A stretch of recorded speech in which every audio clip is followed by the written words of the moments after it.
Hello everyone, అందరూ ఎలా ఉన్నారు? నేనైతే చాలా బాగున్నాను. మీరు ఎలా ఉన్నారనేది కామెంట్స్ రూపంలో తెలపండి.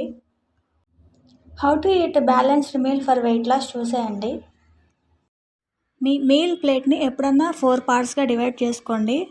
ఫస్ట్ పార్ట్లో ఫైబర్ ఉండేలా చూసుకోండి, సెకండ్ పార్ట్లో ప్రోటీన్ ఉండేలా చూసుకోండి, థర్డ్ పార్ట్లో కార్బోహైడ్రేట్స్ ఉండేలా చూసుకోండి, అలాగే ఫోర్త్ పార్ట్లో ప్రోబయోటిక్స్ ఉండేలా చూసుకోండి.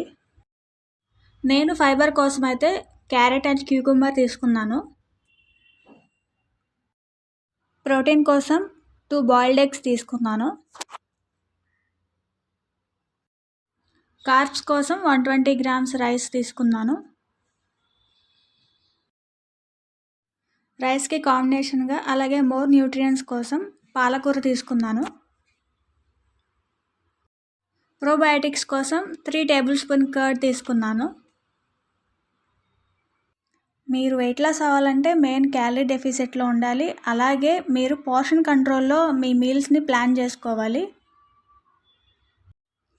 మీరు ఫస్ట్ ఫైబర్తో మీ మీల్ స్టార్ట్ చేయండి. ఫైబర్ కోసం నేను క్యారెట్ అండ్ క్యూకుంబర్ తీసుకున్నాను. ఎందుకంటే పీసీఓఎస్ ఉన్నవారికి ఇన్సులిన్ రెసిస్టెన్స్ అనేది ఉంటుంది. సో ఇలా తీసుకోవడం వల్ల ఇన్సులిన్ అనేది తొందరగా స్పైక్ అవ్వదు. ఫైబర్ తర్వాత ప్రోటీన్ తీసుకోవాలి. ప్రోటీన్ కోసం నేను 2 బాయిల్డ్ ఎగ్స్ అనేవి తీసుకున్నాను. అసలు ఈ ఫైబర్ ఈ ప్రోటీన్ తింటేనే హాఫ్ టమ్మీ అనేది ఫిల్లింగ్గా ఉంటుంది. ప్రోటీన్ తర్వాత కార్బ్స్ అనేవి తీసుకోవాలి. కార్బ్స్ కోసం నేను 120 గ్రామ్స్ రైస్ అనేది తీసుకున్నాను. రైస్కి కాంబినేషన్గా ఇంట్లో ఏం కర్రీ ఉంటే అది తీసుకోండి. నేనైతే ఈరోజు పాలకూర చేశాను కాబట్టి పాలకూర అనేది తీసుకుంటున్నాను.